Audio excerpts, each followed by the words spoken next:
ภควตาธัมโมพระธรรมเป็นธรรมที่พระผู้มีพระภาคเจ้าตรัสไว้ดีแล้วธัมมังนามัสสามิข้าพเจ้านมัสการพระธรรมสุปฏิปันโนภควโตสาวกสังโฆพระสงฆ์สาวกของพระผู้มีพระภาคเจ้าปฏิบัติดีแล้วสังฆังนะมามิข้าพเจ้านอบน้อมพระสงฆ์นะโมตัสสะภะคะวะโตขอนอบน้อมแด่พระผู้มีพระภาคเจ้าพระองค์นั้นอะระหะโตซึ่งเป็นผู้ไกลจากกิเลสสัมมาสัมพุทธัสสะตรัสรู้ชอบได้โดยพระองค์เอง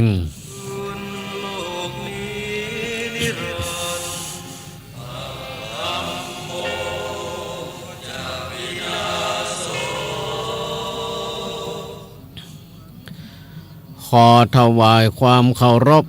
พระมหาเถระพระเถรานุเถระเจ้าคณะพระสังฆาธิการครูบาอาจารย์ตุลุงตุป่อตุปีตุนาผู้มีภูมิรู้ภูมิธรรมจู้ตนจู้องค์อันหมายมีพระเดชพระคุณหลวงพ่อท่านพระครูนิวิตศรีละสังวรเจ้าคณะอำเภอเวียงป่าเป้าหลวงปู่ท่านพระครูปฏิภาณธรรมทินเจ้าอาวาสวัดอรัญญวิเวกคีรีหรือจอมพอเป็นเก้าเป็นประธานขอความผาสุกในธรรมจงมีแก่บรรดาศรัทธาญาติโยมสาธุชนพุทธบริษัททั้งหลายณโอกาสบัดนี้เราจะได้มาพบกับรายการธรรมะเพื่อชีวีคือการดำเนินชีวิตที่มีธรรมะเป็นเครื่องยึดเหนี่ยวจิตใจซึ่งตามปกติวันนี้เป็นวันจันทร์จะเป็นรายการของตุลุงดอยคือพระครูปฏิภาณธรรมทินแต่พอดีคืนนี้ตุลุงดอยมีศาสนกิจบ่ได้มาออกรายการตามปกติพร้อมกันนั้นเมื่อวันเสาร์ที่ผ่านมาก็ตั้งทุเจ้าก็ติดศาสนกิจบ่ได้มาออกก็เลยขอตุลุงมาออกแทนวันนี้ก็ตุลุงติดศาสนกิจก็เลยบอกให้ตุเจ้ามาออกแทนมาออกแทนก็สลับซับเปลี่ยนกันเนาะถ้าไผว่างไผเบาว่างก็เอิ้นหากันบอกหากันแล้วก็มาออกแทนกันไปเพื่อบ่ให้รายการตามปกตินี่มันขาดไปก็ไผว่างไผเบาว่างก็มาออกแทนกันได้มาพบกับท่านทั้งหลายในวันนี้ก็เป็นวันจันทร์วันจันทร์ที่8เดือนมิถุนายนพุทธศักราช2569ตรงกับแรม8ค่ำเดือนเก้าเหนือเดือน7ไต้เดือน7ไต้ทางสถานีวิทยุดอยหมอกเรดิโอ103.50 เมกะเฮิรตซ์โดยทีมงานของคุณโยมดารุณีพร้อมกับสถานีวิทยุแม่ขจานโมเดิร์นเรดิโอ 94.50 เมกะเฮิรตซ์โดยคุณโยมทิติรัตน์พรหมมินทร์หรือแม่อนงที่ได้ถวายเวลาในช่วงเวลา2 ทุ่มโดยประมาณจนถึงเวลา4 ทุ่มพร้อมกันนั้นก็มีทางสถานีวิทยุในเครือข่ายของคลื่นสีขาวที่ได้รับเอาสัญญาณรายการธรรมะในช่วงของเวลา2 ทุ่มจนถึงเวลา4 ทุ่มนี้อีกประมาณ30 กว่าสถานีอันนี้ก็ต้องขอกราบขอบพระคุณในความเมตตา ของสถานีวิทยุของคณะสงฆ์ของคณะสงฆ์จะเป็นสถานีวิทยุเพื่อการเผยแพร่หรือสถานีวิทยุเพื่อการศึกษาเนาะที่ได้ถวายเวลาเพื่อการเผยแพร่พระพุทธศาสนาพร้อมกันนั้นก็มีตั้งสถานีวิทยุเพื่อธุรกิจเพื่อการค้าอีกหลายสถานีที่ได้ถวายเวลานี่ก็ต้องขออนุโมทนากับผู้อำนวยการสถานีทุกสถานีโดยเนาะที่ท่านได้ถวายเวลาเพื่อการเผยแพร่พระพุทธศาสนาที่ได้มอบเวลาให้กับพระนักจัดรายการพระนักจัดรายการบอกว่าท่านนั้นจะอยู่ในตำแหน่งหน้าที่อันหยังก็มีเวลามีโอกาสก็ได้มาถวายมา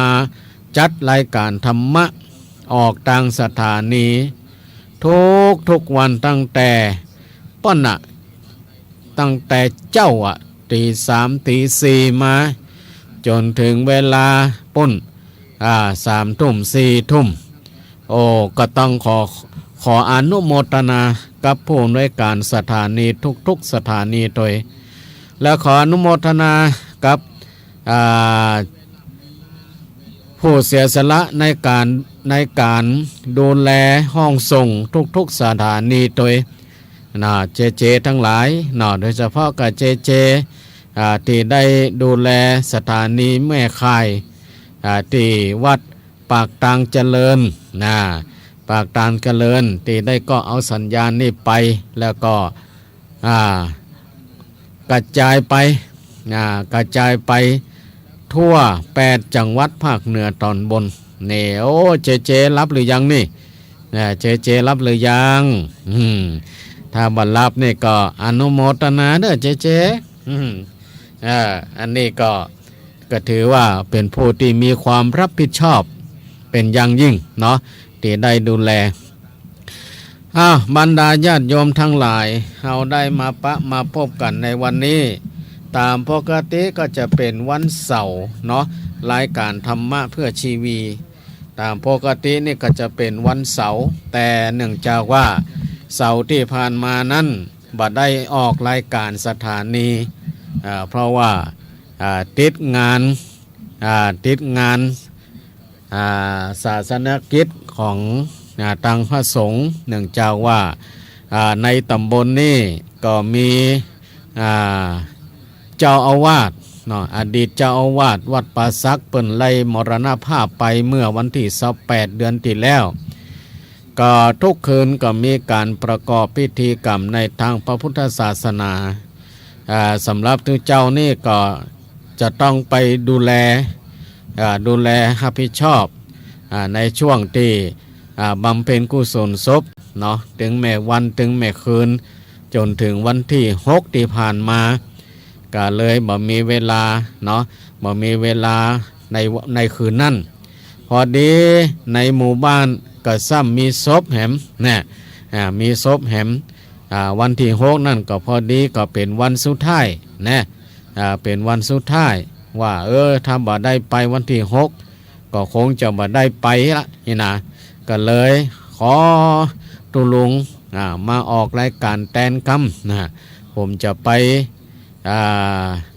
ประกอบพิธีกรรมงานทำบุญทักษิณาอยู่นี่เนาะก็มอบหมายให้ตุลุงออกไปแล้วก็วันที่7ยันที่7นี่ก็มีงานประชุมเพลิงพระชาติซึ่งเป็นพระลูกวัดของพระธาตุวัดพระธาตุแม่เจดีย์ก็มีการประชุมเพลิงวันนั้นโดยวันที่7ก็เลยวันที่7นั่นในหมู่บ้านเปิ้นก็มีวันชาปนกิจศพโดยก็เลยบ่ได้ไปได้รับกิจนิมนต์ตั้งสงฆ์ก่อนก็เลยไปตั้งสงฆ์แล้ววันนี้วันที่8วันที่8ซึ่งก็ตรงกับวันจันทร์เนาะวันจันทร์และเป็นวันสำคัญในทางพระพุทธศาสนาอีกวันหนึ่งถึงแม้ว่า จะบาดังเหมือนกับวันลักๆคือวันมาฆะวันวิสาวันอาสาฬหะนะกาวันอัฐมีวันเข้าวาสาออกวาสานี่ก็เป็นวันสำคัญวันหนึ่งโดยเฉพาะก็คือวันอัฐมีบูชาเป็นวันที่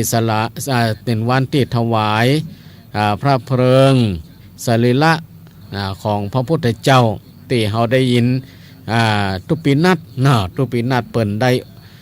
ด้โอได้เตดไปก่อนรายการนี้เนาะก็คืนนี้ก็เลยจะบัดได้มาโอ้ย่ำในเรื่องนี้แต่ว่าวันนี้ที่ว่าวันอัฐมีบูชาก็พอดีที่วัดพระพุทธบาทอุดมน้ำบ่อสาวา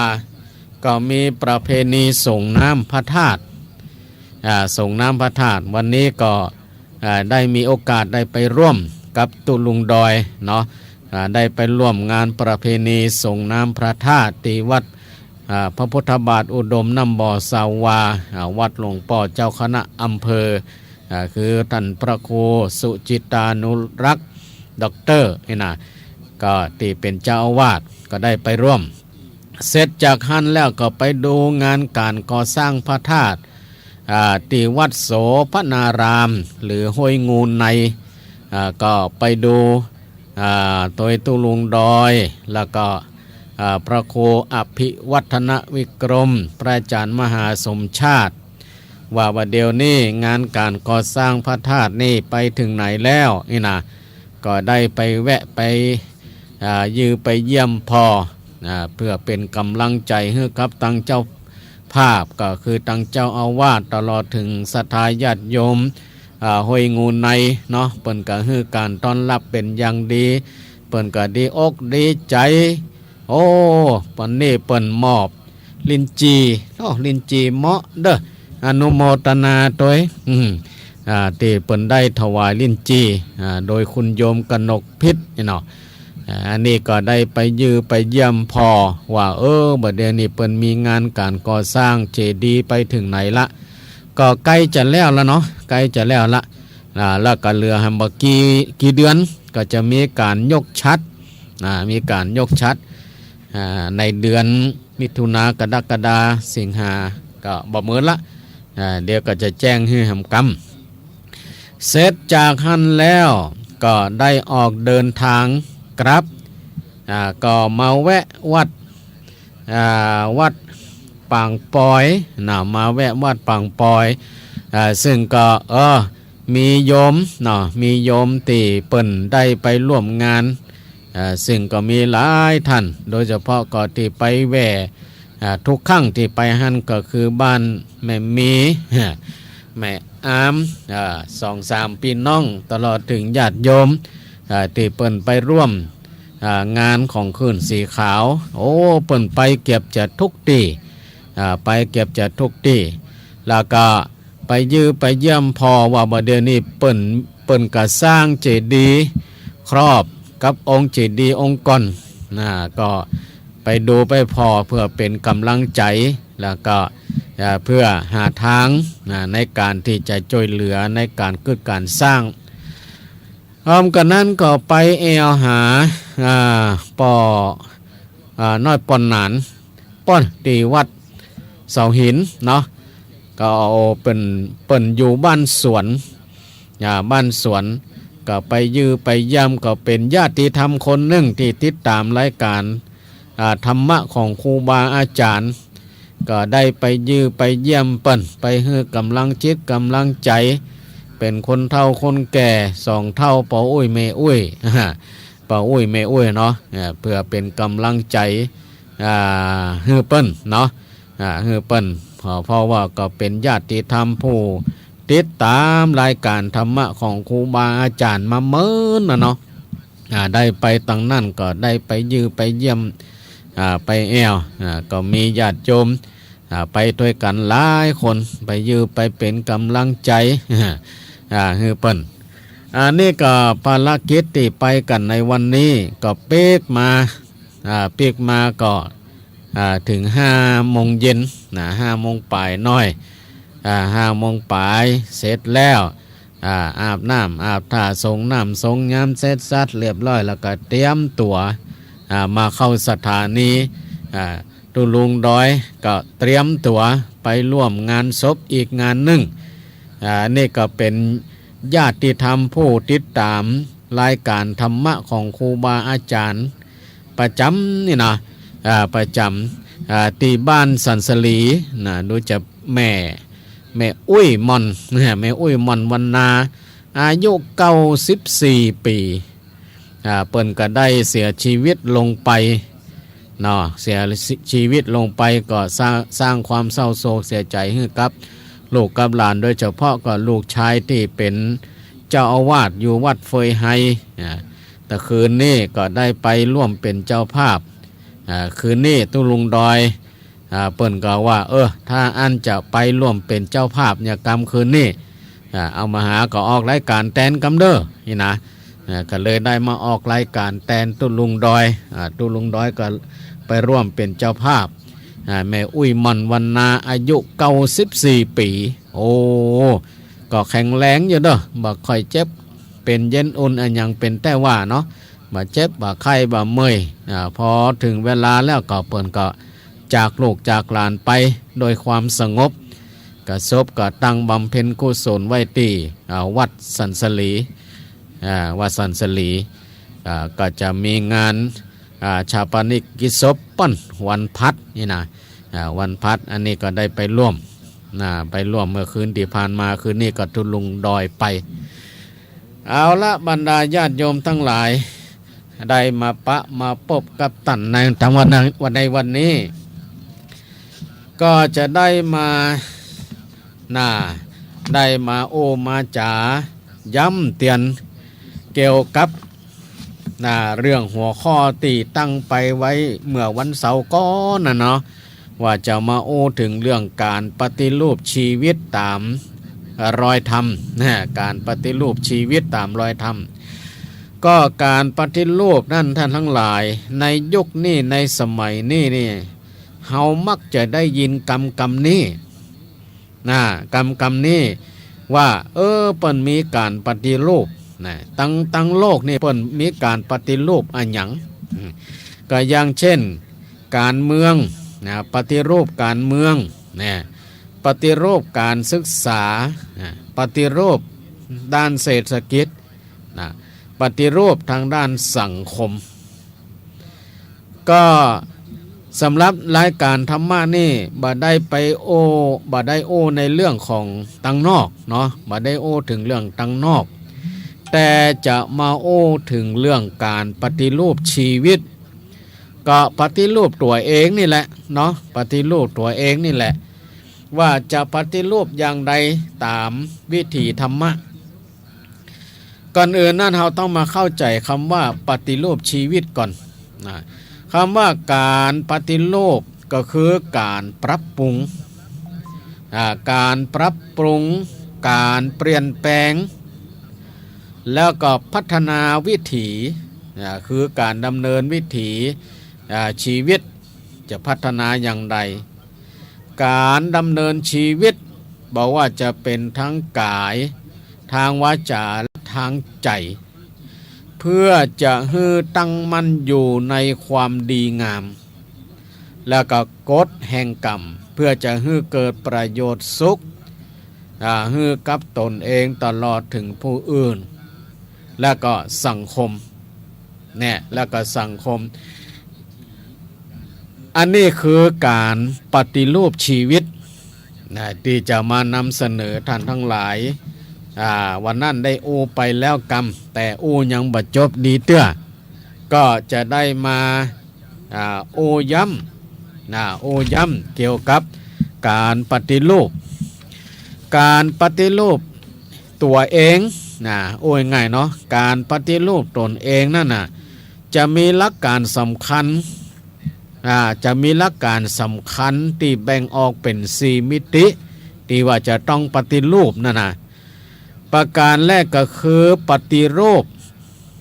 ตีความคิดปฏิรูปตีความคิดของคนเฮานี่แหละที่เรียกว่าจะคิดอย่างใดให้เป็นสัมมาทิฏฐิคือคิดชอบ จุดเริ่มต้นของการเปลี่ยนแปลงชีวิตก็คือการมีมุมมองที่ถูกต้องนะการมีมุมมองที่ถูกต้องนั่นก็คือเชื่อในกฎแห่งกรรมที่ว่าทำดีต้องได้ดีทำชั่วต้องได้ชั่วสองเข้าใจสัจธรรมก็คือความจริงของชีวิตความจริงของชีวิตก็คือความบัดเตี้ยงเป็นทุกข์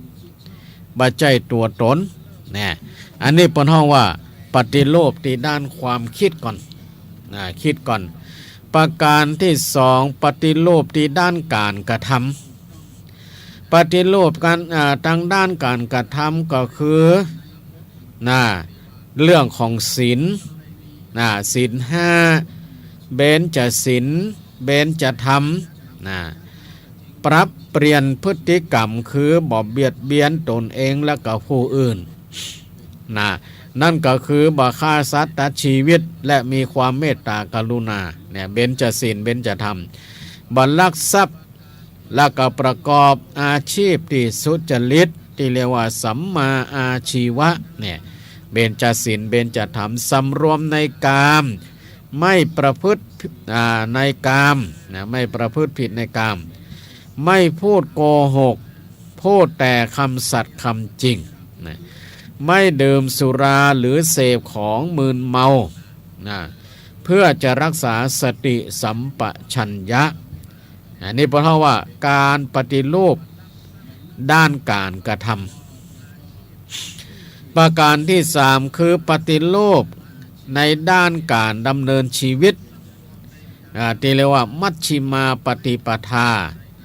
คือใจชีวิตแบบทางสายกลางโดยยึดหลักความพอดีตามหลักเศรษฐกิจพอเพียงนั่นก็คือหู้จักประมาณในการใช้จ่ายหารายได้และก็ใช้จ่ายในใช้จ่ายให้มันสมดุล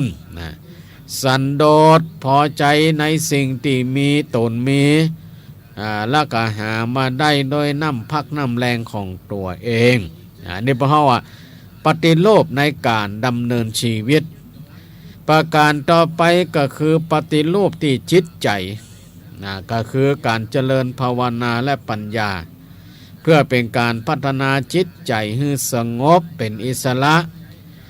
จากความโลภความโกรธความหลงฝึกสมาธิเพื่อควบคุมอารมณ์เจริญสติเพื่อให้อยู่กับปัจจุบันอย่างหู้เท่าทันแนวคิดนี้จะมุ่งเน้นการปฏิบัติตน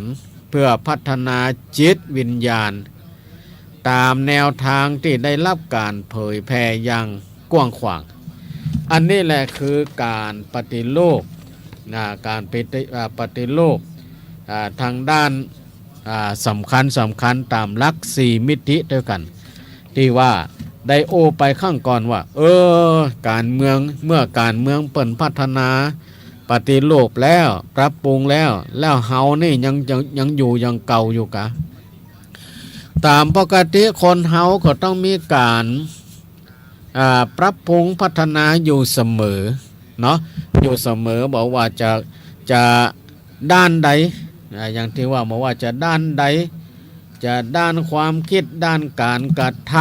ำด้านการดำเนินชีวิตเฮาก็ต้องเริ่มมาตั้งแต่น้อยๆละบอกว่าภัยทั้งนั้นก็ต้องเริ่มพัฒนาเกี่ยวกับด้านความรู้เมื่อเฮาเกิดมาแล้วก็จะต้องศึกษาเรียนรู้ละเรียนรู้ว่าบอกว่าจะเป็นการเรียนรู้ทางด้านหลักวิชาการ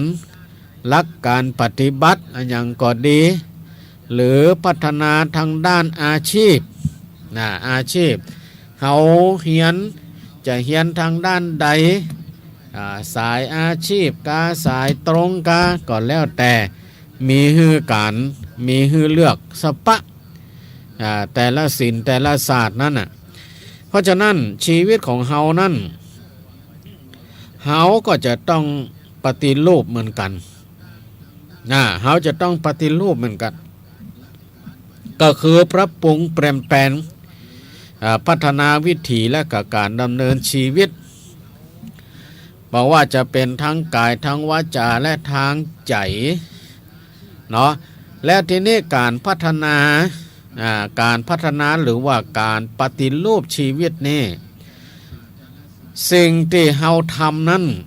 มันบ่ได้ลงทุนลงหอนด้วยเงินด้วยทองทั้งอย่างสักอย่างนะเพียงแต่ว่าเฮาจะทำหรือบ่ทำต่ออันนะเฮาจะทำหรือบ่ทำต่ออันน่ะคือการดำเนินชีวิตของเฮาถึงวันเนี่ยเนาะถ้าเฮายังอยู่ไปแบบบ่คิดอยู่ไปแบบบ่ทำนี่นะอยู่ไปแบบว่าบ่ตั้งความหวังเพื่อกับชีวิตอยู่ไปเป็นวันๆต่ออันเนาะคือวันเวลามันผ่านไปอย่างที่ว่าวันเวลาผ่านไปคล้ายความฝันชีวิตพลันหมดไปน่าใจหายมวลญาติมิตรเงินทองของมากมายต้องมะรายจากกันเหมือนฝันเนี่ยถ้าเฮาปล่อยวันเวลาให้มันผ่านไปโดยบ่มีการพัฒนาอย่างนี้นะอยู่ไปก็มีการพัฒนาอย่างความรู้การศึกษาก็บ่มีการพัฒนาความคิดความอ่านการกระทำอย่างต่างๆก็บ่พัฒนายิ่งทางด้านจิตใจก็บ่มีการพัฒนาทางด้านจิตใจนี่ก็เป็นสิ่งสำคัญอย่างหนึ่งเนาะเขาจะต้องพัฒนาทางด้านจิตใจให้สงบให้เป็นอิสระจากกิเลสตัณหาต่างๆอันมีความโลภความโกรธความหลงที่จะทำให้จิตใจของเฮานั้นมันเศร้าหมองก็จะต้องมีการพัฒนาเพราะฉะนั้นการปฏิรูปคือการเปลี่ยนแปลงนั่นเปลี่ยนแปลงนั่นเฮาจะเปลี่ยนแปลงอันหยังในตัวตนของเฮาก็เฮาลองมาคิดมาพิจารณาว่ามันมีสิ่งอันหยังที่จะต้องให้เฮาเปลี่ยนแปลงปรับปรุงก็ยกตัวอย่างถ้าเฮายังเป็นคนตระหนี่ที่เหนียวอยู่ยังเป็นคนเห็นแก่ตัวอยู่นี่นะยังเป็นคนเห็นแก่ตัวเป็นคนขี้จิขี้หยังอยู่ก็เฮาลองมาปรับปรุงปฏิรูปตัวเองให้เป็นคนเสียสละพอล่ะจะทำได้ก่อนจากเฮาเป็นคนเห็นแก่ตัวเป็นคนตระหนี่ลองมาฮัดให้เป็นคนเสียสละพอล่ะเสียสละคือการฮื้อเฮาจะฮื้อสิ่งของกาจะฮื้อสติปัญญากาหรือว่าจะฮื้อความร่วมมือกาอย่างต่างๆเนี่ยเฮาลองทำพอล่ะเฮาลองทำพอล่ะลองมาปฏิรูปพอล่ะลองมาเปลี่ยนแปลงพอล่ะนี่นะมันจะได้ก่อเฮาเคยเห็นแก่ตัวมานานเคยเห็นแก่ตัวมานานโดยบ่ได้คำนึงถึงส่วนรวมว่าเปิ่นจะเป็นอย่างใดใจยะอย่างใดบ่ได้สนใจบ่ได้สนใจเฮาเคยเห็นแก่ตัวที่นี่เฮาก็มาลองหัดลดลงลดความเห็นแก่ตัวเฮาลองลดลงพอล่ะถ้าเฮาทำได้เนาะทำได้ลดความเห็นแก่ตัวลงได้ชีวิตของเฮานี่มันจะสบายการดำเนินชีวิตของเฮานั่นมันก็ท่านทั้งหลายถ้าเฮาทำแล้วเฮาจะฮู้เนาะทำแล้วเฮาจะฮู้เฮาเคยเป็นคนหลงมานานเป็นคนหลงเป็นคนโง่เนาะเป็นคนบ่ฮู้นะอย่างที่ว่าเปิ้นจะยะอันหยังจะทำอันหยังจะไปที่ไหนจะยะอันหยังก็เฮาบ่เคยฮู้บ่เคยทราบบ่สนใจคืออยู่แบบคนบ่เปิ้นฮ้องว่าแบบคนบ่มีอนาคตเป็นคนลุ่มหลงเป็นคนลุ่มหลงมัวเมามานานแล้วก็เฮามาลองปรับปรุงใหม่พะล่ะ ปรับปรุงใหม่โดยการเพิ่มพูนปัญญาคลายความหลงโดยการเพิ่มพูนปัญญาถ้าเฮาทำได้อย่างเช่นว่าเส้นทางนี่เฮาบ่เคยไปเส้นทางนี่เฮาบ่เคยไปในเมื่อบ่เคยไปแล้วเฮาจะฮู้ได้อย่างไรก็บ่ฮู้ละและทีนี้จะได้จะเฮาฮู้เฮาก็ต้องทดลองเดินทางเส้นนี้พอเดินทางเส้นนี้พออย่างเช่นพระเจ้าปนว่าหนทางเส้นนี้คือหนทางแห่งอบายมุขคือหนทางที่หาความเจริญไม่ได้พระองค์ทรงตรัสไว้ว่าถ้าไผ่เดินทางสายนี้หาความเจริญรุ่งเรืองบ่ได้แน่น้อยมีแต่จมกับจมเช่นนักเล่นสุรานักเล่นการพนันคนชอบแอลชอบเที่ยวอันอย่างต่างๆก็คืออบายมุขนั่นแหละไผ่ไปหลงไปสายนี้นะสายนี้นะโอ้ท่านทั้งหลายหาความเจริญได้ยากเลยอย่างที่เปิ้นว่าหลงตางเสียเวลา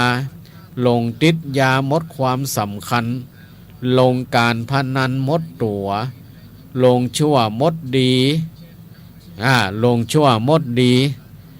หลงตัวหลงตนลืมเท่าลืมแก่หลงผัวหลงเมียลืมพ่อลืมแม่เปิ้นว่าไผ่เกยหลงป่าหลงดอยนี่นะ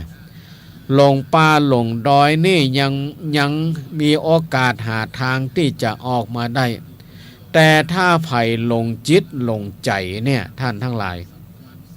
ไผ่ที่หลงจิตหลงใจเปิ้นว่ามันกลับยากมันกลับยากอย่างบางคนหลงในการเล่นการพนันนี่นะ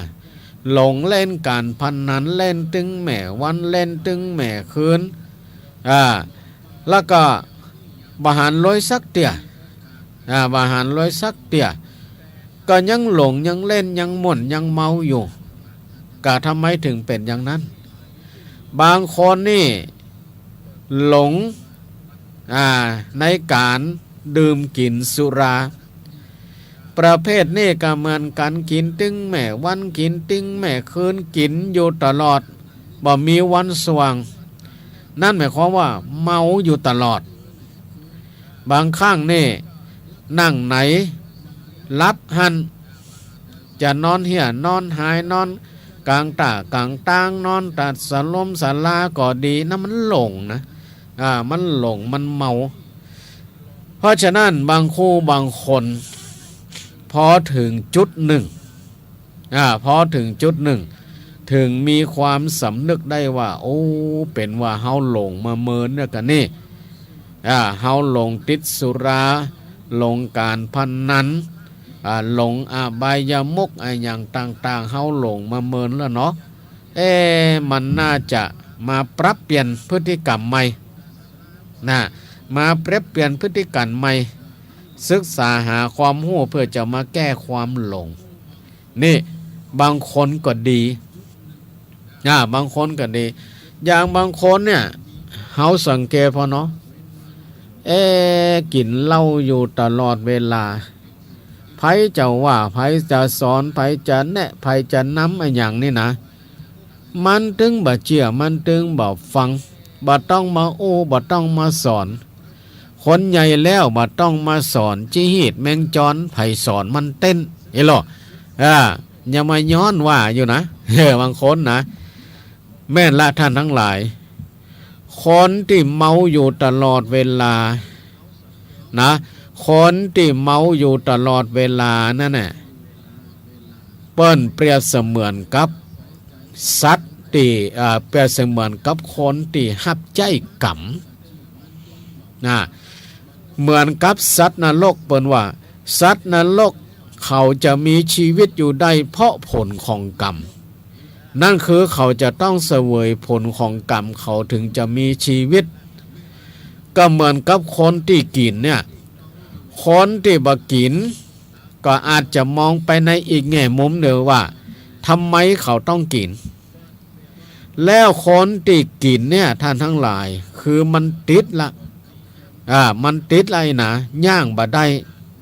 โอ้ยง่ายเนาะวันใดถ้าบ่ได้กินเนี่ยมันจะปวดเนื้อปวดตัวปวดไปตามร่างกายตามร่างกายโอ้ทรมานมากทรมานมากเหมือนกับคนที่จะใกล้จะตายใกล้จะตายทรมานมากทำไมถึงเป็นนั่นก็เพราะเลือดมันบ่แล่นเลือดมันกระด้างเลือดมันแข็งมันเลือดมันบ่สามารถที่จะไปหล่อเรื่องร่างกายได้เขาก็เลยเจ็บปวดทรมานแต่ถ้าได้กินแล้วถ้าได้กินแล้วเหล้านี่มันฮ้อนพอมันกินเข้าปากเหล้ามันไหลไปถึงไหนมันทำให้เลือดนั่นมันแล่นเนี่ยบนว่านะเลือดมันแล่นเลือดมันบักกระด้างสูดฉีดไปทั่วร่างกายนี่แหละปนห้องว่าสัตว์นรกมีชีวิตอยู่ได้เพราะผลของกรรมเพราะฉะนั้นไผจะไปสอนไผจะไปบอกไผจะไปว่านี่นะตอนนั้นนี่มันถึงบ่เชื่อบ่ฟังบ่จะเอาเงินคิงไปซื้อหรอโทษทีเนาะห้ามจะเอาเงินสูไปซื้อหรออย่างอันอย่างนะก็บ่ต้องไปสอนบ่ต้องไปว่าเพราะกรรมมันบ่หมดเปิ้นว่านะเพราะกรรมมันหมดบ่ต้องไปสอนละบ่ต้องไปบอกมันจะย่างเองมันจะย่างเองคือมันจะมีความรู้สึกมีความรู้มีปัญญาเกิดขึ้นถ้ากรรมมันหมดนี่นะถ้าโอ้ถึงเรื่องกรรมเนาะบางคนเนี่ยไปลูกเต้าเข้าแป้งส่งไปหงยุบหงยาไปยุบไปยาเสี่ยงเงินเสี่ยงทองเสียเวลาเสียเวลาตอนที่อยู่หงยานั่นมันมียากำกับอยู่เหมือนมันก็เลยบ่ใครอยากเลยบ่ใครกินทีนี้ก็พอออกจากหงยาแล้วหมอเปิ้นว่าดีละตั้งนี้ไปนี่ก็คงจำเป็นอย่างละนะพอมาอยู่ได้บ่สักวางเอาอย่างละเมาเมาแอนเมาเมาแอนทำไมมันเป็นถึงเป็นอย่างนั้นก็กรรมมันบ่หมดเนาะกรรมมันบ่หมดมันไปย่างได้ยังไงแต่ถ้ากรรมมันหมดแล้วกรรมมันหมดแล้วก็บ่ต้องไปแนะไปนำไปบอกไปเก่าถ้าเขาก็จะย่างเองยุดเองอันนี้ก็หันมานักเนาะหันมานักบางคนก็โอ้ยง่ายเนาะกินเต้าตายบางคนก็พอมาเกิดได้ว่าตัวเองก็ใหญ่แล้วเนาะตัวเองก็โตแล้วเนาะตัวเองก็มีครอบมีครัวแล้วเนาะตัวเองก็มีตำแหน่งเพิ่มขึ้นแล้วเนาะจากตัวเองเป็นบ่าวก็เป็นสามีละเป็นพ่อเป็นแม่ละมีลูกมีเต้าละก็น่าจะย่างเนี่ยมันจะมีความคิดมันจะมีจิตสำนึกเองอันนี้ก็เพราะว่า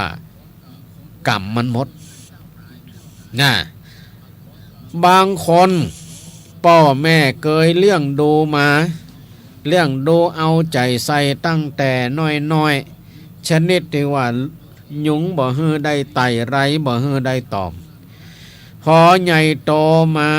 ปีกาขาแข็งหรือ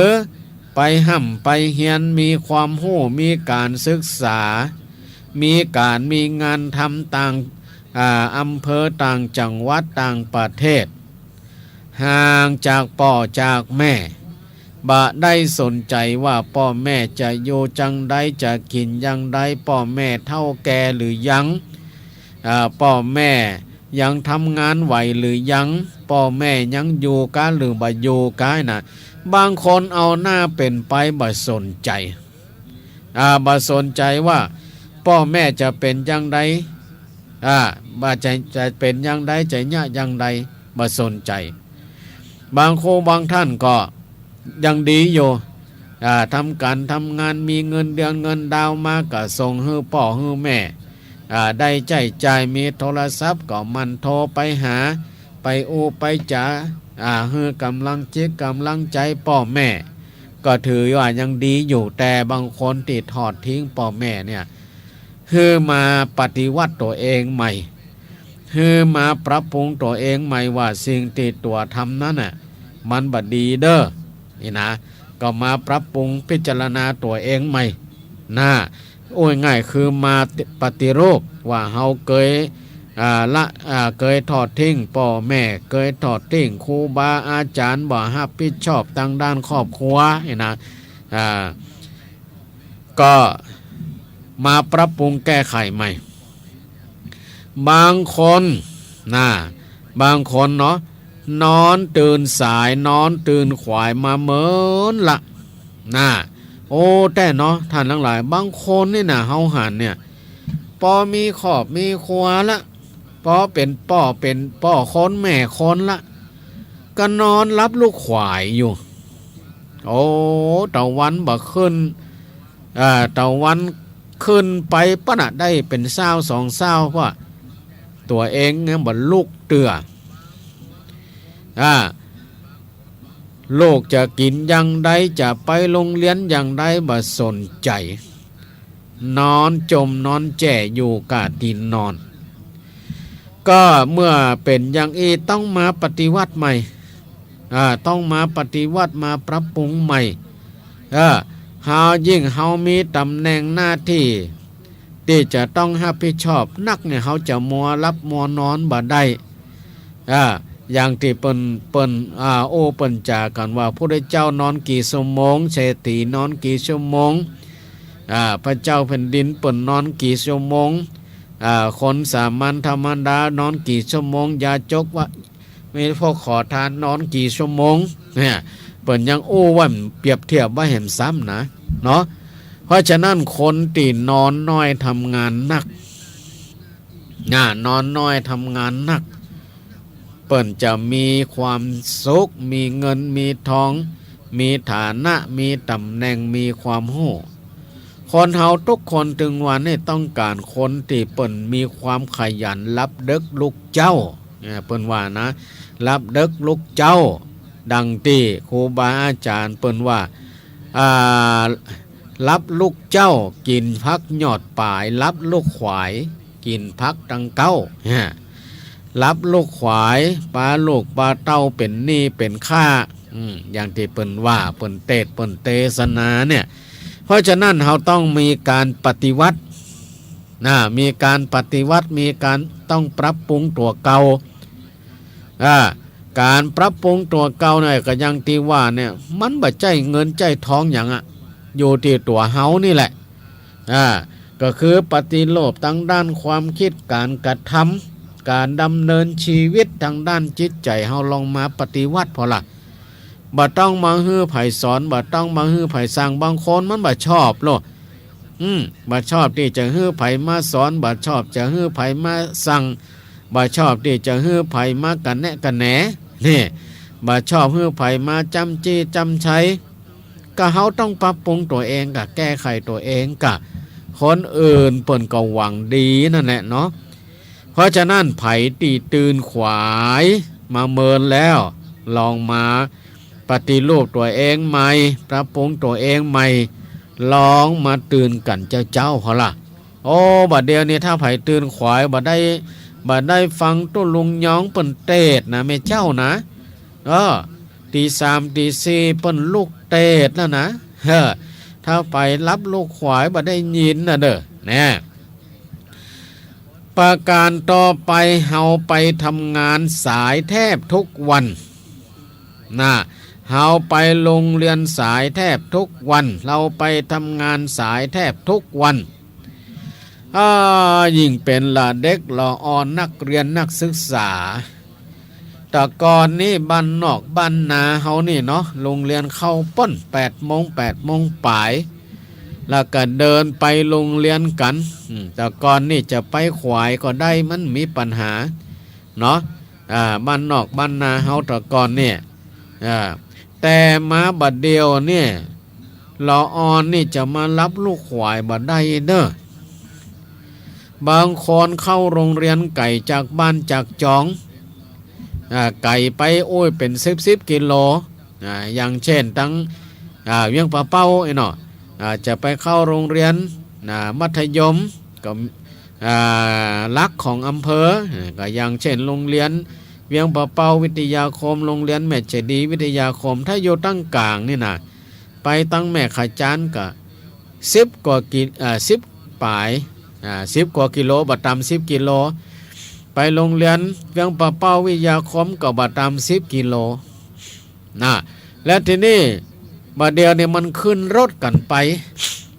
ขึ้นรถกันไปแม่เจ้าเปิ้นก็ไปส่งละ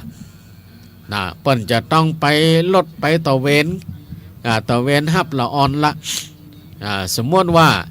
ตี 5เปิ้นไปละบางทีนี่รถมันไปฮับไปส่ง2 เที่ยวเนาะตั้งแต่5 โมงถึง6 โมงไปส่งเที่ยวละสมมติเป็นนักเรียนใหญ่ไปส่งก่อน6 โมงถึง 7 โมงนักเรียนประถมเนาะแล้วทีนี้ถ้าไผ่ไปเจ้าละตื่นขวายเหรอตื่นขวายเหรอมันจะตันรถว่าเนี่ยจะตันจันรถรอบแรกว่าบัตันเด้อบัตันเด้อพ่อยอันต้องลุกเป็นเวลาลูกเป็นเวลาจะลูกเวลาใดจะไปเวลาใดจะฮื้อปนตันแม้แต่ได้ทำการทำงานแล้วก็เหมือนกันบางคนมีการมีงานทำแล้วก็ยังไปขวายไปบัดตันเตื้อยิ่งในหัวในเมืองเนี่ยจะออกเดินทางแต่ละครั้งเนี่ยต้องเผื่อเวลาไว้ตัว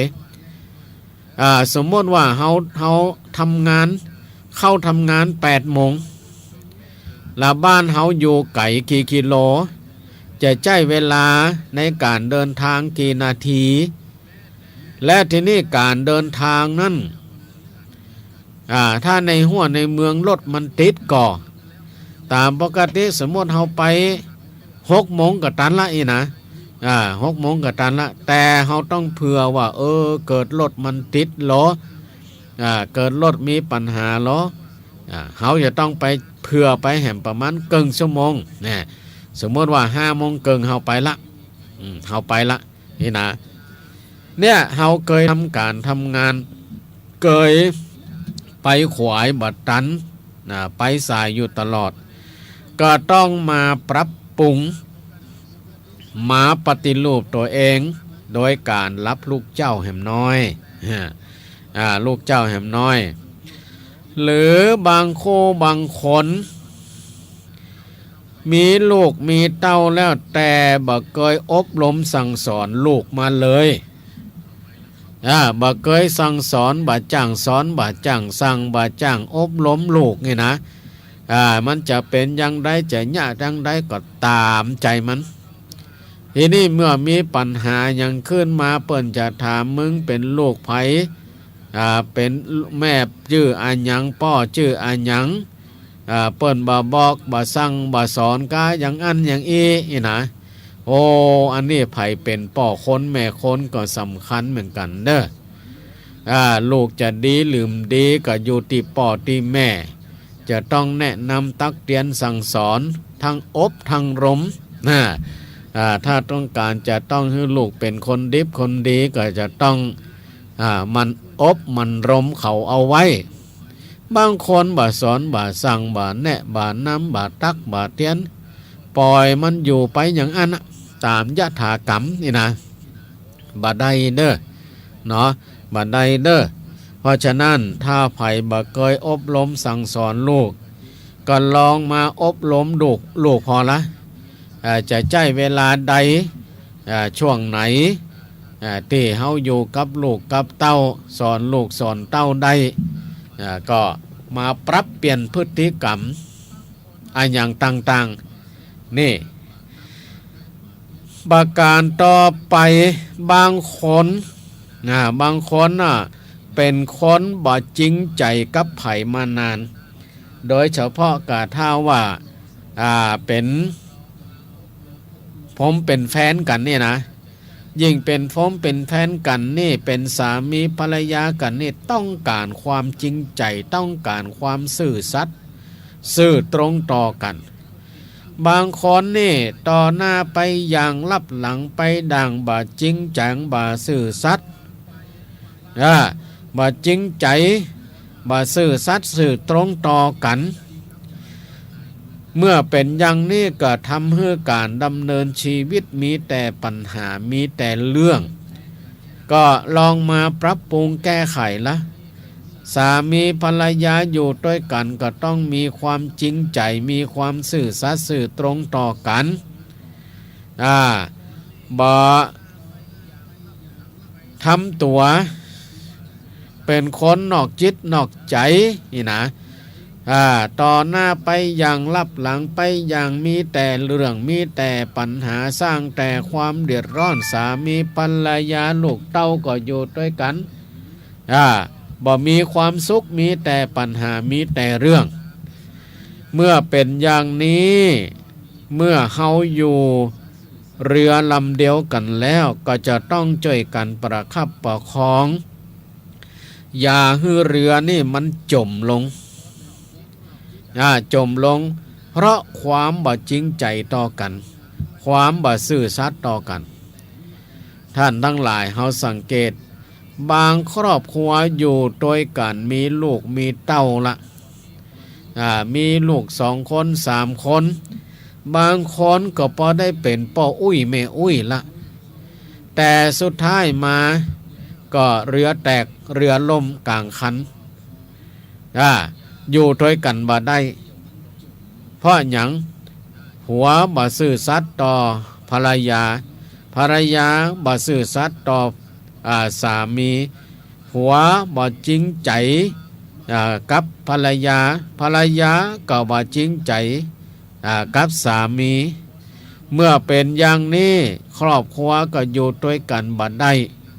เปิ้นฮ้องว่าบ้านแตกสาแหลกขาดเพราะอันหยังก็เพราะว่าเฮาบ่ซื่อสัตย์เฮาบ่จริงใจแม้บ่ว่าบ่ใจเฉพาะแต่สามีภรรยาต่ออันบางทีก็เปื้อนร่วมงานกาเปื้อนร่วมจัตตากันกานี่นะเปื้อนร่วมบริษัทเดียวกันกาโอ้ถ้าบ่จริงใจต่อกันนี่มันอยู่ด้วยกันบ่ได้นะนี่ต้องมาปรับมาเปลี่ยนพฤติกรรมการกระทำเนาะพฤติกรรมการกระทำจะเป็นด้านความคิดก็ดีการกระทำก็ดีหรือว่าการดำเนินชีวิตก็ดีจะต้องมีการปรับเปลี่ยนปรับปรุงมันถึงจะไปด้วยกันได้อยู่ด้วยกันได้นี่อันนี้ก็คือถ้าว่าเฮาเป็นคนบ่จริงใจเป็นคนบ่ซื่อสัตย์มาก่อนก็ต้องมีการปรับปรุงเปลี่ยนแปลงหรือปฏิรูปชีวิตโดยเอาธรรมะเฮาบ่ต้องไปปรับไปเปลี่ยนไปปรับปรุงคนอื่นมันจะเป็นอย่างไรเป็นเรื่องของเขาแต่เฮามาปรับมาปรุงมาแต่งตัวเองดีกว่าบางคนก็หาว่าเขาบ่เข้ากับตัวก็ตัวบ่เข้ากับเปิ้นเขามาช่วยมาช่วยการช่วยงานบ่หันหน้าหันตาก็เวลาเปิ้นมีการมีงานก็ตัวไปช่วยเปิ้นบ่ไปช่วยเปิ้นบางทีไปแต่ไปแบบแขกไปแบบแขกถึงเวลาเปิ้นยกอันนั้นมาฮือยกอันนี้มาฮือตัวมสนใจนั่งกินยันแล้วกินแล้วก็ยังบ่เก็บเตี่ยยังฮือเปิ้นมาเก็บอยู่เนี่ยทำตัวเป็นแขกทีนี้เมื่อตัวมีการมีงานเปิ้นก็มาอย่างแขกมากินอย่างเดียวกินแล้วก็เป็นหน้าที่ของเจ้าภาพนี่เนี่ยบางคนนั้นเป็นเจ้านะท่านทั้งหลายเนาะโอ้บางคนนี่ตัวเองมีการมีงานโอ้เปลี่ยนจองเปลี่ยนบ้านเหนือบ้านใต้ตีไหนเปิ่นมากันมาบางคนก็มาช่วยด้วยกำลังทรัพย์มาให้มาหอมมาให้มาหอมเอานั่นมาช่วยเอานี่มาช่วยบางคนนี่โอ้บ่มีเงินมีทองช่วยด้วยกำลังกาย เปิ้นยะอันหยังเปิ้นทำอันหยังที่จะต้องใจกำลังไปช่วยเปิ้นบางโคบางท่านกำลังทรัพย์ก็บ่มีกำลังเงินทองก็บ่มีก็ใจกำลังความคิดฮือคอชี้แนะฮือคอชี้แนะฮือคอข้อคิดดีว่าจะต้องทำอย่างนั้นจะยะอย่างนี้เปิดห้อชี้แนะนี่มันทำได้เหรอท่านทั้งหลายเนาะทำได้เหรอเขาก็ต้องจ้องยะกันช่วยกันอย่างนี้เนาะถึงจะได้ชื่อว่ามีการปรับเปลี่ยนพฤติการการกระทำอะไรอย่างต่างๆนี่เขาจะต้องหู้จักนะหู้จักบอกว่าภาระหน้าที่อะไรอย่างต่างๆเอาลองมาปรับปรุงแก้ไขตัวเก่าเขานี่แหละบ่ต้องไปแก้ไขปรับปรุงคนอื่นบางคนเป็นคนบ่รับผิดชอบต่อภาระหน้าที่บ่มีความรับผิดชอบบ่มีความเอาใจใส่เอาใจใส่หน้าที่การงานของตัวเองทำให้หน้าที่ที่ตัวเคยกระทำมานี่ขาดตดบกพร่องไปเลยมีปัญหาเลยไอ้ที่ว่ามีปัญหามันไม่ใช่ว่ามีปัญหาเพราะองค์กรไม่ใช่ว่ามีปัญหาเพราะคนอื่นกระทำแต่ตัวเองนั่นแหละมีปัญหามีปัญหาเพราะบ่มีความรับผิดชอบต่อภาระหน้าที่บางคนมีภาระหน้าที่แต่บ่มีความรับผิดชอบก็ต้องมาปรับปรุงแก้ไขทุกคนนั้นทำได้เนาะป่อแม่ที่มีประสบการณ์มีความรู้หันโลกมามากอันใดดีอันใดบ่ดีอันใดมีประโยชน์อันใดบ่มีประโยชน์อันใดที่ควรทำอันใดที่ควรทำอันใดที่ควรคิดอันใดที่บ่ควรคิดอันใดที่ควรอันใดที่บ่ควรถ้าทำไปแล้วคิดไปแล้วไปแล้วทำไปแล้วมันบ่เกิดประโยชน์แต่มันเกิดโทษเฮาเคยหู้เฮาเคยหันเฮาเคยมีประสบการณ์ดีกว่าดีกว่าเพราะฉะนั้นถ้าอันใดมันดีเฮาก็ต้องรักษาแล้วก็ทำในสิ่งนั้นถ้าอันใดมันดีเฮาก็ต้องละกันเนี่ยมันอยู่ที่ตัวเฮาไว้ด้วยมันจะมีไผที่จะต้องมาแก้แม้แต่เฮาก็ย่อมชอบเพื่อไผจะมาแก้บ่ชอบเพื่อไผจะต้องมาแนะมานำมาตักมาเตือนมาบอกมาเกล่าวเหมือนกันก็เฮาสอนตัวเองบอกตัวเองแนะตัวเองเตือนตัวเองก็เนาะนี่แหละบางคนบางคนบางคนก็เป็นคนขี้บ่นจูจีจุกจิกมานานละ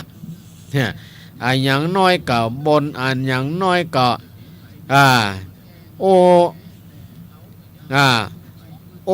บ่มีสาระบ่มีประโยชน์ชอบจูจีจุกจิกอันอย่างนี่นะชอบจูจีจุกจิกอันอย่างขี้บ่นพ่องไผยะหยังบ่ถูกใจก็บ่นไผยะหยังบ่ถูกใจก็เดือดก็ด่าก็ว่า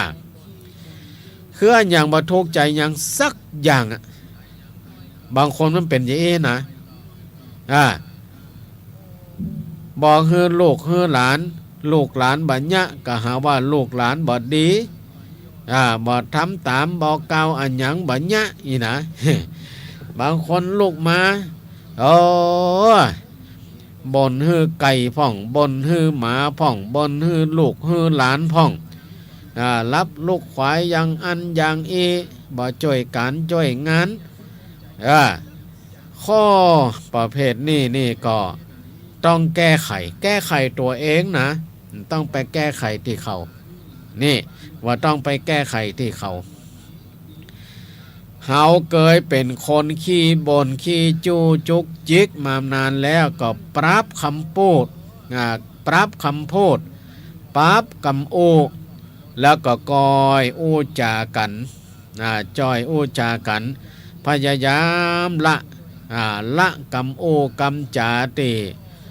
เขาว่าม่วนนี่เนาะบ่อยากจะได้ยินบ่อยากจะฟังนี่นะก็คอยมาปรับปรุงแก้ไขดูเนาะแก้ไขดูบางคนบางคนขับรถขาดมารยาทดีบางคนขับรถบ่มีมารยาทอยากจะแซงก็แซงอยากจะปาดหน้าก็ปาดหน้าโอ้ไผที่เคยขับรถบนถนนหนทางนี่นะเนาะก่อนที่จะขับรถก่อนที่จะสตาร์ทรถเนี่ยขอตรวจตารถรางของเฮาให้ดีเนี่ยก่อนไฟเลี้ยวซ้ายเลี้ยวขวาดีก่อไฟหน้าดีก่อไฟต่ำดีก่อไฟสูงมีก่อไฟใต้มีก่อบางคนได้ควบรถบ่สนใจละบ่สนใจละไฟหน้าก็บ่ดีไฟหลังก็บ่ดีไฟเลี้ยวก็บ่ดีแต่ก็บ่ดีนี่นะบ่เคยไปซ่อมไปแปลงบ่เคยไปเปลี่ยนก็มันก็มีแต่อันตรายกับอันตรายต่ออันแหละที่มันจะเกิดขึ้นเนาะที่มันจะเกิดขึ้นเพราะฉะนั้นเวลาขับรถขับรางจะเป็นรถอะไรอย่างก็จ้างมอเตอร์ไซค์ก็จ้างถ้าเป็นรถใหญ่โอ้ก่อนที่จะขับนี่เนาะต้องพอละน้ำมีกออย่างมันดีกอใจว่าจ้างกะขับอย่างเดียวแต่บ่จ้างดูแลเอาใจใส่อันนี้ก็อันตรายเหมือนกันเนาะเพราะเวลารถวิ่งบนถนนเนี่ยทะเบียนขาดก็นี่จะสำคัญนะถ้าทะเบียนขาดก็ไปต่อไปเสียภาษีพรบมันขาดก็มันหมดก็ถ้ามันหมดก็ไปต่อไปทำจะไปละไว้อย่าประมาทอย่าละสามีรถมีรางแล้วก็ต้องนอกจากเฮาจ้างขับแล้วก็ต้องจ้างดูแลรักษาเอาใจใส่ตัวดังที่คนเฒ่าคนแก่เปิ้นว่าถ้าเฮาฮักมันก็ฮักเฮาเนาะถ้าเฮาฮักมันนั้นก็ฮักเฮาอย่างที่เปิ้นว่าเนี่ยเพราะฉะนั้นเวลาเฮาจะไปที่ไหนเนาะนอกจากกฎจราจรขาดมารยาทบ่ศึกษาเกี่ยวกับกฎจราจรดูว่าจะต้องศึกษาเรียนรู้อันหยังพ่องป้ายอันหยังพ่องเลี้ยวซ้ายเลี้ยวขวากะป้ายนี่ขับเร็วได้กะหรือว่าขับเร็วบ่ได้ก็ต้องพอต้องก่อยอันนี้คือสิ่งที่เขาจะต้องมาแก้ไขตัวเอง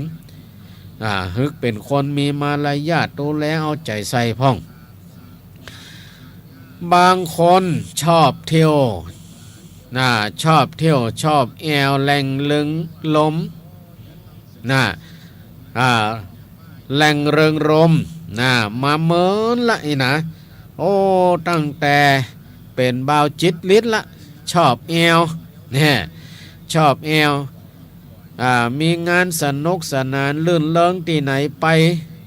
บอกว่าในห้องในหอที่ไหนมีกินมีงานสนุกสนานรื่นเริงจะปลอดภัยหรือบ่ปลอดภัยบ่สนใจขอกูได้ไปเด้อนะบางคนนี่หมายความว่าเอวเป็นอาจินบ่สนใจเรื่องการเรื่องงานเรื่องบ้านเรื่องจองพ่อแม่จะสั่งจะสอนจะแนะจะนำจะตักจะเตือนอะไรอย่างมันตึงบ่ฟังบ่มีเงินลักเนี่ย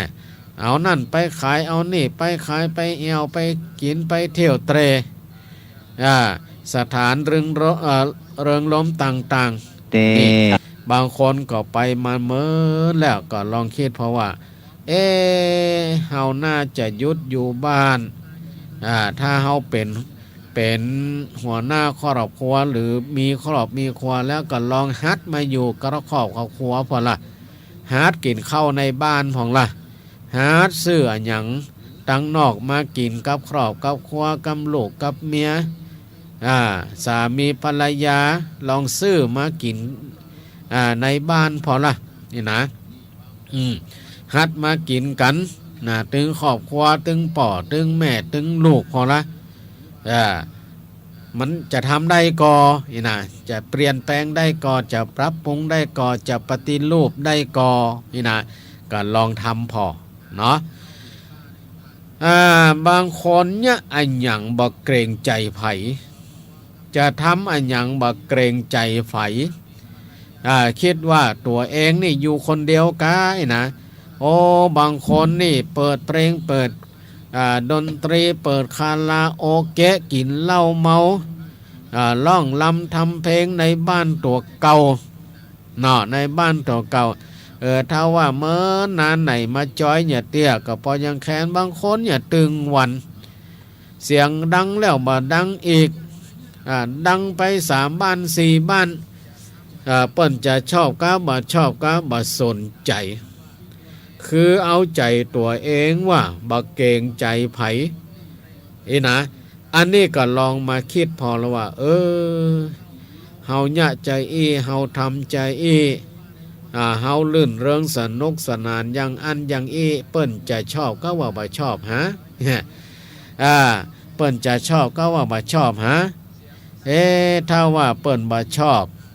ก็เฮาน่าจะมาเปลี่ยนแปลงถ้าเปิ้นชอบแต่กะบ่แต่กะก็ต้องมาคิดแหมกำหนึ่งเพราะฉะนั้นเฮาจะทำอันอย่างต้องฮู้จักคำว่าเกรงใจกันพ้องเนาะเกรงใจกันพ้องบ้านเหนือบ้านใต้อันยังก็จังมีการมีงานอันยังก็ต้องอย่างก็ต้องเก่งอกเก่งใจกันพ้องถ้าเฮาทำได้อย่างก็เฮาก็สามารถอยู่กับครอบครัวได้อยู่กับสังคมได้การฮู้จักเกรงใจผู้อื่นก็ถือว่ามันเป็นมารยาทที่ดีอย่างหนึ่งเนาะการฮู้จักคำว่าเก่งอกเก่งใจเนี่ยมันก็เป็นมารยาทที่ดีอย่างหนึ่งถ้าเฮาเนี่ยหยังบ่เกรงอกเกรงใจนั่นก็อาจจะเป็นสาเหตุที่จะทำให้การก่อทะเลาะวิวาทกันได้เนาะอาจจะถึงขั้นรุนแรงฆ่าลันฟันแทงกันก็ได้เพราะความบ่เกรงใจนี่นะบางโคบางท่านเกยหลงติดยาเสพติดทำอบายมุกมานานเลิกเสพติดเลิกติดอย่าพ่องจะดีก็บางโคบางท่านก็ยังที่ว่าเนาะบางคนก็กินมาเมินละเนี่ยกินมาเมินละเสพมาเมินละเล่นมาเมินละบ่ต้องมาอุ้มต้องมาบอกบางคนมันก็เป็นจะอันแต้ๆเนาะเป็นอันแต้ๆบางคนถึงขั้นว่าโอ้บ่ต้องมาว่าต้องมาสอนต้องมาบอกมันเป็นจะได้ก็เฮากำจะเอาเงินสูงมาซื้อกินเหรอบ่จะเอาเงินสูงมาเล่นเหรอมันเป็นจะล่ะ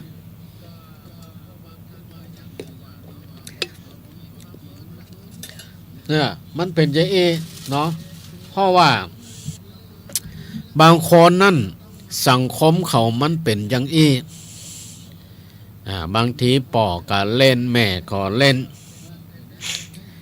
ป่อก็กินแม่ก็กินลูกก็กินมันว่าไผบ่ได้สักคนมันว่าไผบ่ได้กันสักคนเมื่อเป็นอย่างนี้แล้วท่านทั้งหลายครอบครัวมันจะมีความสุขก็ลองคิดพอเนาะถ้าเอามาปฏิรูปชีวิตโดยธรรมะโดยธรรมะเฮาเลิกกินบ่หันหน้าเข้าหากันเฮาเลิกกินเลิกสูบเลิกเล่นกันบ่มาตั้งหน้าตั้งตาทำมาหากินใหม่ด้วยความสุจริตช่วยกันช่วยกันหาช่วยกันเก็บภายในครอบครัวมันก็มีความสุขหันหน้าเข้าหากันโอจาป้าใส่กันคิดว่ามันคงจะบัญญัติเกินแก้ถ้าภายในครอบครัวถ้าเฮาแก้บัดได้ภายในครอบครัวก็ไปปรึกษาหารือกับคนที่เปิ้นเฮาฮือความเคารพนับถือเปิ้นแล้วฮือเปิ้นมาช่วยแก้ไข มาจ่อยอู้จ่อยจ๋าจ่อยปรับความเข้าใจภายในครอบครัวพอละหรือไปปรึกษาหารือกับครูบาอาจารย์พระสงฆ์องค์เจ้าก็ได้ว่าที่เป็นอย่างนี้จะควรแก้ไขอย่างใดปรับปรุงอย่างใดนี่เราต้องมาแก้ไขปรับปรุงกันเนาะปรับปรุงกันภายในครอบครัวก็ได้หรือในสถาบันในบริษัทมีเรื่องละหองละแหงซึ่งกันและกันบ่ถูกกันบ่โอ้จ่าป้าใส่กันต่างคนต่างทำต่างคนต่างยะต่างคนต่างคิดทั้งที่ว่าบางครั้งนี่ทุกคนที่มานั่นก็เป็นลูกจ้างหมดเป็นลูกจ้างหมดแล้วทำไมถึงบ่ถูกกันบางคนก็ว่าตัวเองตำแหน่งสูงสู่ตำแหน่งต่ำเฮามีความรู้สูงกว่าสู่มีความรู้ต่ำอย่าลืมว่าทุกคนนั้นมีความสำคัญเหมือนกันหมดในบริษัทห้างร้านนั้นบ่ใช่ว่าเฮาจะเก่งคนเดียวจะลวกคนเดียวจะฉลาดคนเดียวจะทำได้คนเดียวพ่อจะอ่านได้เปิ้นถึงไปแบ่งตำแหน่งหน้าที่กันอย่างคนที่มีความเข้าใจเฮียนมาตั้งนี้ตำแหน่งบัญชีเด้อคนมาคนนี้จ้างโอจ้างจ๋าเด้อตำแหน่งปฏิคมเด้อคนนี้มีความเข้าใจทางด้านการบัญชีไปทำงานนี่เด้อคนนี้มีความเข้าใจในการซ่อมการแปลงก็ไปทำงานด้านนี้เด้อเนี่ยมันต้องปรับต้องปรับเข้าหากันเข้าหากันเพราะฉะนั้นเฮาอยู่ในตำแหน่งหน้าที่อันหยังก็ต้องพยายามปรับเข้าหากันเนาะปรับเข้าหากันบางโคบางท่านเป็นคนใจฮ้อนเป็นคนใจฮ้อนไผยะหยังบ่ถูกใจบ่ตันใจก็อารมณ์เสียอารมณ์เสียไผยะหยังบ่ถูกใจไผยะหยังจ้าไผยะหยังบ่ถูกก็ใจอารมณ์ใจอารมณ์ใจร้อนใจร้อนก็พยายามปรับใหม่โดยการหู้จักอดกลั้นอดทนหู้จักคำว่าใจเย็นอย่าพ่องใจเย็นไว้พ่องอย่าเนี่ยหยังเอาใจตัวเองมันบ่ดีเนาะเฮาแก้ไขได้ปรับได้อย่างที่ว่าบ่ต้องไปปรับคนอื่นแก้ไขที่อื่นเฮามาปรับตัวเองแก้ไขตัวเองบางคนเป็นคนใจห้อนบางคนเป็นคนขี้โคตรขี้เกียจอันหยังก็โคตรไผเนี่ยหยังบ่ถูกใจก็โคตรไผเนี่ยหยังบ่ถูกใจก็โคตรไผหยังบ่ถูกหูก็โคตรเปิ้นหยังบ่ฮู้เรื่องว่าใจเรื่องบางทีก็ว่าใจเรื่องของตัวก็โคตรเฮาว่าเปิ้นว่าฮื้อตัวเปิ้นมองตัวเก่าเปิ้นว่าฮื้อตัวเก่าเนี่ยบางคนนั้นเป็นอย่างนั้นอย่างก็ขี้โคตรขี้เกียจหมดมาปรับใหม่มาแก้ไขใหม่หรือบางคนยะหยังมีเผด็จการใจเผด็จการโดยเฉพาะผู้ที่มียศมีตำแหน่งมีหน้าที่บางทีเป็นผู้คุมกาเป็นผู้ดูแลผู้คนกาเป็นผู้ดูแลงานกามักจะใจอำนาจใจเผด็จการใจอำนาจใจเผด็จการหาว่าตัวเองนี่เป็นใหญ่ทั้งที่ตัวเองก็เป็นลูกจ้างแต่มีบทบาทหน้าที่ต่างกันนี่บ่ได้เพราะอย่างนั้นถ้าเราต้องการอยู่ร่วมกันถ้าเราต้องการทำงานร่วมกัน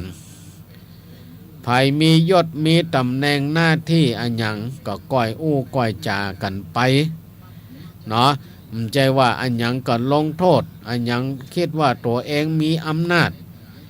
จะเอาไข่เข้าก็ได้จะเอาไข่ออกก็ได้จะลงโทษไผก็ได้ใจอำนาจใจเผด็จการนี่นะนี่เอามาคิดพอมาปรับปรุงตัวเก่าก็ว่าพยายามหัดยอมฟังคนอื่นอย่าพองอย่าคิดว่าตัวเองหู้มดตัวเองมีอำนาจมายอมรับฟังไผอู้ไผจาไผท่วงกับป้อใจอันนี้ก็บดีเนาะบดี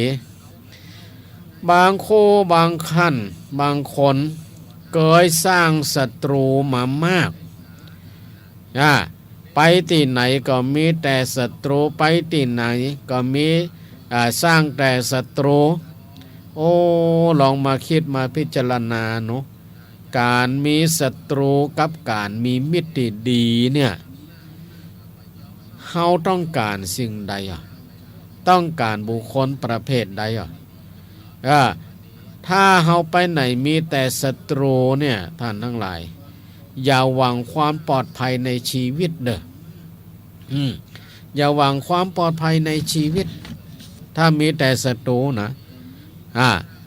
เฮาเป็นคนบ่เคยฟังธรรมะธรรมโมมาก่อน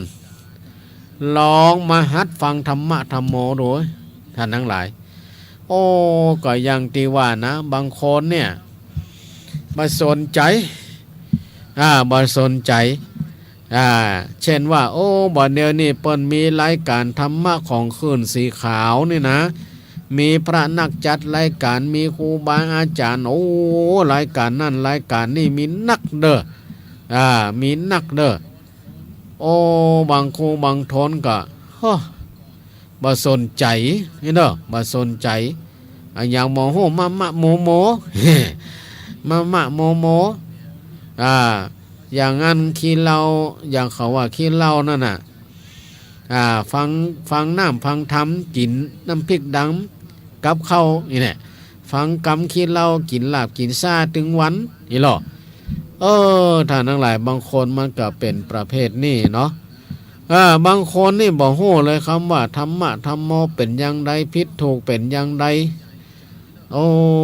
ก็น่าหันใจเนาะน่าหันใจว่าบัดเดี๋ยวนี้เฮาฟังธรรมะธรรมโมทางสถานีวิทยุเนี่ยถึงวันนี่นะบางคนบ่สนใจเฮ้ยเนาะบางคนบ่สนใจกันน่าเสียดายโอกาสมุ่งแต่การแต่งานทำงานเรื่องธรรมะธรรมโมเป็นเรื่องของคนเฒ่านี่หรอ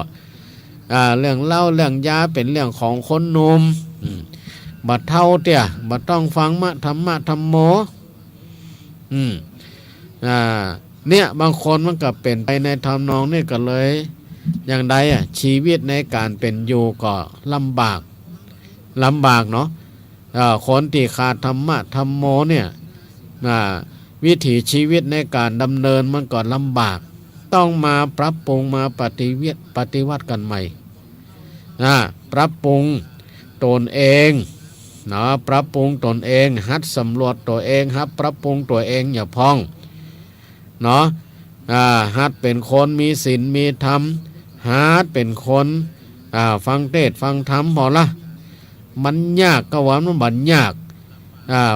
ฟังเปิ้น2 ชั่วโมงแล้วจะต้องตั้งใจนั่งฟังพอละมันจะทำฟังได้ก็บ่ได้ก็แล้วก็มาว่ากันใหม่ฮัดเอากันเนาะฮัดเอาเฮาจะไปลืมสำรวจปรับปรุงตนเองเด้อต้องมาสำรวจว่าถึงวันนี้เฮาจะต้องปรับปรุงตัวเองก่อนจะต้องมาสำรวจตัวเองก่อนว่าถึงวันนี้เฮาขาดตกบกพร่องอันหยังพร่องถ้าเฮาบ่รีบปฏิรูปชีวิตตนเองในวันนี้แล้วเฮาจะรอเมื่อไรเล่าจึงจะปฏิรูปตนเองนั่นหมายความว่าถ้าเฮาบ่ปรับปรุงความคิดการกระทำการดำเนินชีวิตแล้วก็ปรับปรุงพัฒนาทางด้านจิตใจ ในวันนี้แล้วเฮาจะไปรอเอาวันใดวันนี้บัดทำเตี้ยวันพุธก็ทำพอถึงวันพุธบัดทำเตี้ยวันฮื้อก่อนพอถึงวันฮื้อบัดทำเตี้ยบัดทำเตี้ยเดี๋ยวอาทิตย์หน้าก่อนพอถึงอาทิตย์หน้าบัดทำเตี้ยรอไปมาอาทิตย์เนาะผลัดวันประกันพุ่งอยู่หันละเนาะค่อยอ่านเฮาต้องมาปรับปรุงเนาะเฮาต้องรีบปฏิรูปชีวิตตนเองอย่าได้วันนี้คืนนี้เนี่ยได้มาฮือข้อคิดเกี่ยวกับข้อ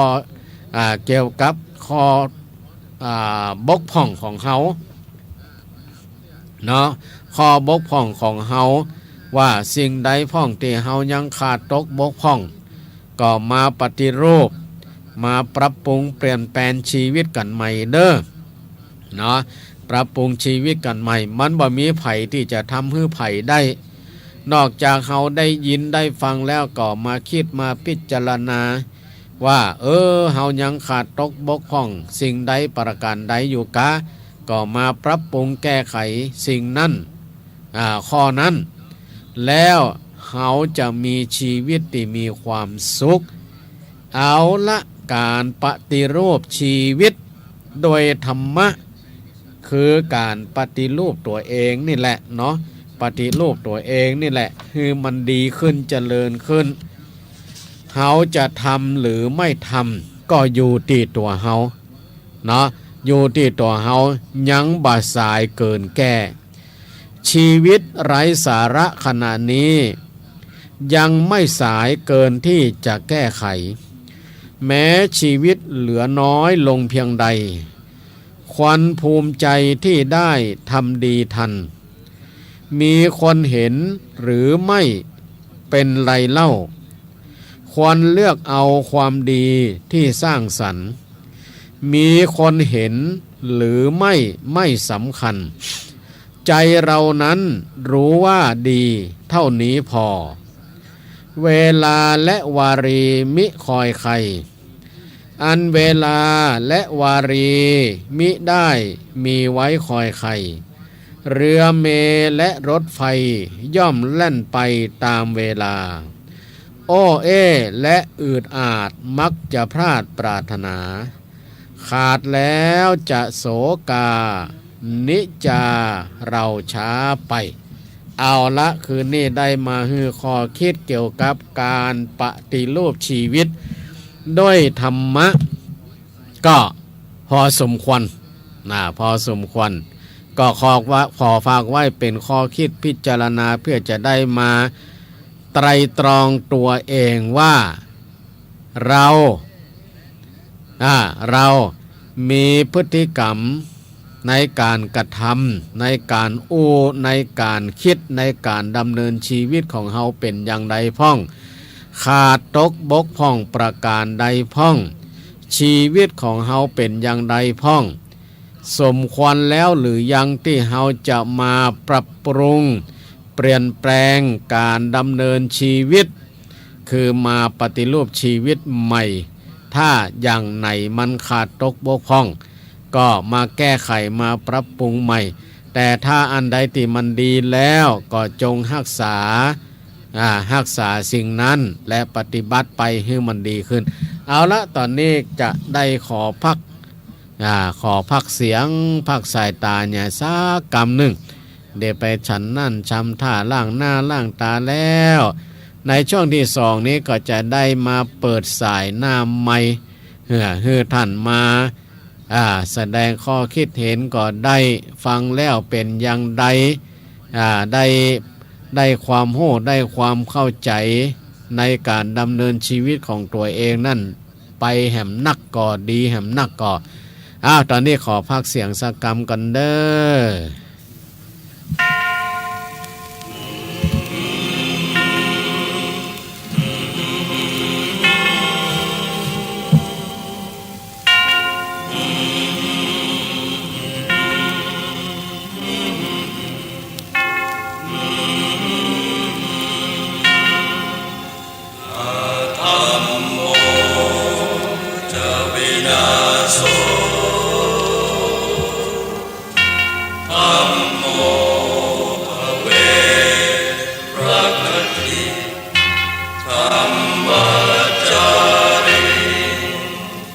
พระพุทธอ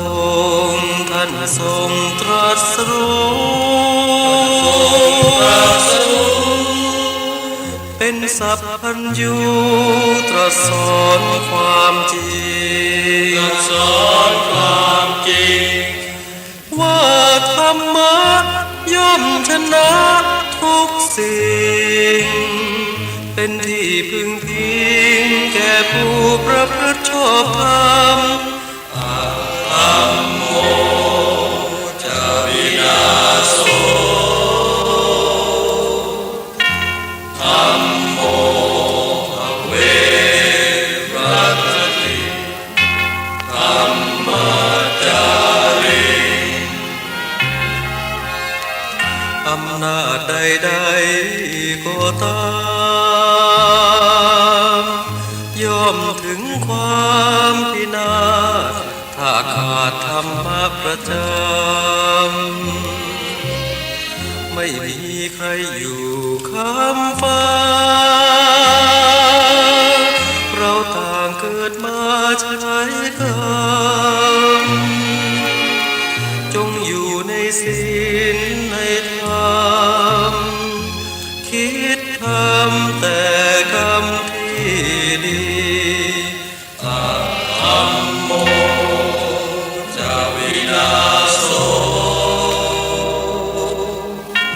ธัมโมภเวรัตติธัมมาจาริธรรมส่องสว่างสู่ทางสุขสีคำจุนโลกนี้นิรันดร์ธัมโมจะวินาโสธัมโมภเวรัตติธัมมาจาริ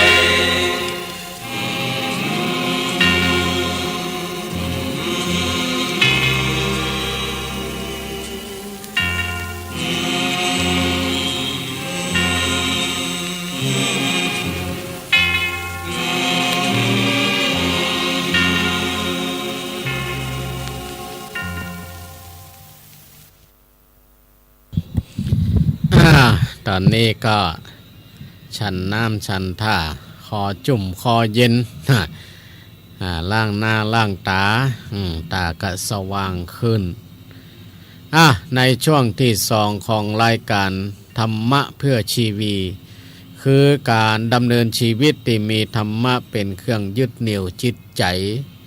คือนี่ได้มานำเสนอเกี่ยวกับการปฏิรูปชีวิตโดยธรรมะก็คือการปรับปรุงเปลี่ยนแปลงการดำเนินชีวิตของเฮาให้มันดีขึ้นเนาะให้มันดีขึ้นจะปรับปรุงแก้ไขอย่างใดก็มาพิจารณาตัวเองว่าเฮามีข้อขาดตกบกพร่องอย่างใดพ้องก็เอาไปเปรียบเทียบดูอย่างที่ว่าเฮาเคยรับลูกควายต่อไปเฮาก็รับลูกเจ้าน้อยเด้อเฮาอยากกินบ่ล้ำแม่ได้กับพ่อบ้านกับโจมแม่บ้านกับเจยกับมาแก้ไขกะเนี่ยจะได้ให้มันล้ำเนี่ยบ่จ้างก็ต้องไปถามเปิ้นกะนี่เนาะอันนี้แหละเปิ้นเฮาว่าปฏิรูปจะได้เปิดสายหน้าไมค์ละเด้อ0903164720เอาละสายที่1เจริญพรอะไรจ้าสักครู่เจ้ามาแล้ววังเหนือสายแรกเจ้าจำได้เลยนะจำได้อยู่วันนี้เป็นมวยแตนล่ะวันนี้มวยแตนวันนั้นเปิ่นมาแตนวันนี้จำเป็นต้องมาซ้ายมือเจ้าชัดเจนดีเนอะชัดเจนดีเนาะเจ้าสาธุที่ติดตามฟังเด้อแม่เด้อเจ้ากำลังใจเนอะสาธุสาธุเจ้ากลับไปสาเจ้าสายที่1แม่เรือนแสนต่อวังเหนือนี่เนาะนี่ก็ เอาสายที่สองเจริญปอน มาสกัดเจ้า อ้าวเป็นยังไงฟังจากที่ไหน ฟังจากวัดไฟ อ๋อวัดฝายหินเนาะ ยายพรลงบัวแดง อ๋อยายฟอนร่องงัวแดงคืนนี้เป็นยังไงชัดเจนเข้าใจเนาะ ชัดเจนจะดีเข้าใจจะดี เข้าใจจะดีชัดเจนต่อดีฝนตกก็บัดเดียวนี่ นี่ย อ๋ ก อตั้งนี้กำลังจะตกเด้อ เจ้าน้อยน้อยเดียวยก อ๋อตั้งเวียงเป่าเป้าตั้งเพ่ของซิวว่าก็ตกนักอันละเมื่อช่วงนั้น แรง บา เจ้าย บายช่วงบายๆนะ เดี๋ยวนี้ว่าไปชก เมื่อเดี๋ยวนี้ก็ตกสุยๆนี่เดี๋ยวนี้นะเริ่มตกมาละ มันโดนร้อนมันจุ่มเย็นเนี่ย มันจุ่มเย็นด้วยทั้งเพศนะเนาะ อ้าวสาธุเด้อแม่เด้อ เอามาสกัดเจ้า ร่องงวนแดง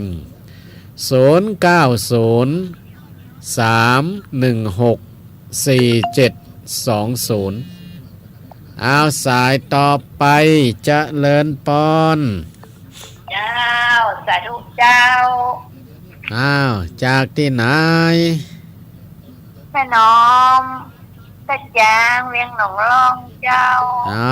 แม่น้อมตาจางเวียงหนองล่องเป็นยังได้ปรับปรุงแก้ไข เจ้าเข้าใจดี ถ้าจะกินมาล้ำก็ต้องทำใจเย็น มันล้ำก็ใส่เคียงปรุงแหมน้อย ๆปรุงอย่างของหวานๆเข้าใจกันเนาะ น่ากะ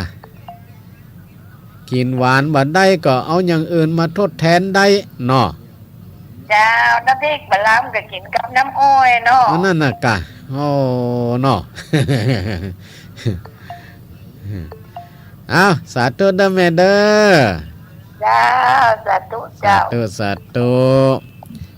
ต้องมาปฏิรูปปฏิรูปชีวิต ก็คือปรับปรุงเปลี่ยนแปลงแก้ไขเนาะสายต่อไปเจริญปอน กลับไปสาพระมหาเจ้า มาแล้วแจซ้อน วัดใจร้อนหนองร้อ หนองลอง แม่ชิคุณ แม่สีกุล เจ้าวันนี้ทำมาปฏิหูปชิบ วันนี้ ชีวิตนี่มันเข้าใจดีนะเนาะ เข้าใจง่ายเนาะ เจ้า เนี่ยกินมันล้ำกับปรุงใหม่กันเนาะไฟกำลังจะตกสุยๆละเดี๋ยวนี้นะออกไปตั้งนอกตะกี้ตกละ นี่ก็ตะกี้ก็ตกกำเดี๋ยวหายไปเยอะ เดี๋ยวไม่คืนนี่ตกแน่นอน มันจะตกคืนนะเนาะ ตกไม่คืนน่ะ เจ้า สาธุนะ เป็นกำลังใจให้เจ้าเข้าใจดีนะ สาธุปรับปรุงเปลี่ยนแปลงแก้ไขตัวเองสายต่อไปเจริญปอน พระเจ้าท่านอาจารย์เจ้าแม่ฟังอยู่เนอะจากบ้านไหลละน้อยลำปางเจ้า วันนี้ลำปาง แม่น้อยเจ้า บ้านไหลนาน้อย เจ้า ชัดเจนเนาะแม่น้อ ชัดเจนดีเจ้า ธรรมะนี่เนาะถูกใจแม่นี่ปะท้อทุกอย่างพระอาจารย์ทุกมัดเนาะ ทุกอย่างเนาะ กินเหล้ากี่ยาว่าจังได้ถูกมัดเนาะเจ้าแม่ เดี๋ยววันที่20ปะกันปุ้นเด้อไปหลอดเตียนกัน เจ้าไปอยู่เจ้า ไปอยู่เนาะ เจ้าไปลำรถเนี่ยเจ้าเหมารถไป ดีละเนาะแม่เนาะสาธุเด้อแม่เด้อ เจ้าไม่เป็นกำลังใจเนอพระอาจารย์เนอ สาธุสาธุ จ้ะ จะเป็นลืมกันเด้อวันที่20เฮามีนัดกันที่ ที่พักสงฆ์สถาบันธรรมาภิวัตรบ้านซบเตินตำบลซบปาดอำเภอแม่เมาะนี่เนาะเอาสายต่อไปจะเลินปอนห้วยสาทัดมหาเจ้ามีอย่างแก้ไขปรับปรุงห้องจ้าโอ้โหมันขี้เหล้าบุญกับกินขี้เหล้าบุญบักเหล้าเนาะบุญกับกินเอาว่าบุญบัดติดอ่ะน่ากะบุญกินบุญมักแล้วเปิ้นบอกว่าหยังบอกว่าหยังอย่ามากินไว้มาใจเป็นย่าหยังเขาก็ต้องมาจะหยังมันกินมาเมื่อละเอกะกลัวจะกินเนี่ยโปรกินยากกินเย็นน่ากะมันถึงละยากอ่ะน่ากะ